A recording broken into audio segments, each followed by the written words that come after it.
खड़े चेहरा नहीं आ रहा है। धन्यवाद देता हूँ कि आप लोगों ने लगातार घटना के बारे में समय समय पर जानकारियां दी।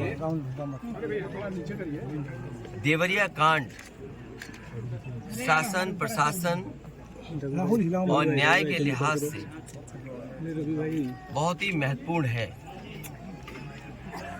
और जिस तरह की घटना हुई है हम सभी लोग मिलकर के उस घटना का निंदा करते हैं। ऐसी दर्दनाक घटना उत्तर प्रदेश में देखने को नहीं मिली। इधर ऐसी घटनाएं नहीं हुई थी कि जहां पर इस तरह का घटनाक्रम हो कि लोगों की एक साथ इतने लोगों की जान चली जाए। जिस समय घटना हुई उसके बाद सभी चैनल टीवी और सबने जानकारी देना शुरू कर दिया।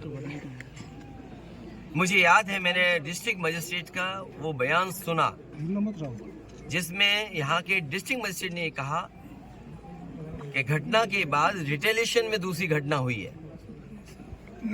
तो ये विषय शासन प्रशासन और न्याय के लिए महत्वपूर्ण इसलिए बनता है कि अभी तक सरकार जो जीरो टॉलरेंस की बात करती थी, घटना पहली कैसे हुई उसकी भी सच्चाई अभी तक सामने नहीं ला पाए। प्रेम यादव का मरना, उन्हें घर बुलाना, उसके बाद किसी धारदार हथियार से जान ले लेना, उसके बाद आसपास के क्षेत्र पे ये सूचना मिल जाना कि उनकी जान चली गई, लोग गए और उसके बाद ये घटना हुई। मैं मौके पे घटना में पहुंचा हूं, देखा है मैंने उस परिवार के रहने का और उस परिवार में जो घर बना वो मैं देख करके आया हूं। वो घर और ये घर जहां प्रेम यादव थे दूर था।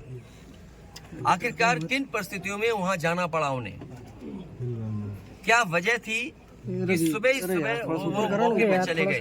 अगर किसी की नियत मंशा ये थी कि उसे हमला करना है या उसकी नियत और मंशा ये होती कि उस पर हमला होगा तो वो तैयारी से जाता किसी भरोसे के साथ और अपनी मोटरसाइकिल से यहाँ से वहाँ प्रेम यादव पहुंचे। उसके बाद उनकी जान ले ली गई। मैं यही कहना चाहता हूँ इस मौके पर, मुख्यमंत्री जी का गृह जनपद है, मंडल मत बोलिए क्योंकि दूसरा जिला बगल का जिला भी घर मानते हैं। देवरिया, गोरखपुर, कुशीनगर, महाराजगंज वो अपने आप को दावा करते हैं कि वो घर है उनका और जनता ने वोट भी दिया उन्हें। लेकिन जीरो टॉलरेंस वाले लोग इस तरह की भेदभाव फैलाएंगे, इस तरह की घटना होने देंगे और फिर उसका राजनीतिक लाभ लेना चाहेंगे आप। ये जितनी भी तस्वीरें आई हैं जो बीजेपी के नेताओं की आई हैं, तस्वीरें मैंने देखी हैं और लोगों ने चर्चा की उन तस्वीरों को देख करके। बीजेपी के लोग घटना से राजनीतिक लाभ लेना चाहते हैं। मैं उन्हीं बीजेपी के नेताओं से पूछना चाहता हूं कि जिस समय विकास दुबे उसकी गाड़ी पलटा करके इनकाउंटर किया था तो क्या उसके परिवार के लोगों से आपने गले लगाया था, गले मिलने गए थे आप? और याद कीजिए वो जगह कानपुर देहात की जहां एक पिता के सामने उसकी पत्नी और उसकी बेटी की जान ले ली बुलडोजर ने आग लगा करके। क्या ये बीजेपी के लोग उनके परिवार के लोगों से गला मिलाए लगे थे जाकर के? और मुझे याद है जब उसका परिवार का बेटा डीएम आवास में धरना दे रहा था ठंड में, उसके पूरे कपड़े उतरवा करके पुलिस ने पीटा था, उसको मारा था। नेटवर्क भी बीजेपी का होगा। इस परिवार की मदद कराइए।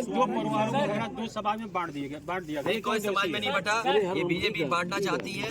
मैं पूरा भरोसा रखता हूँ कि जो समाज है वो समाज के जागरूक और समझदार लोग जानते हैं कि न्याय मिलने से ही समाज जुटेगा। इसलिए मुख्यमंत्री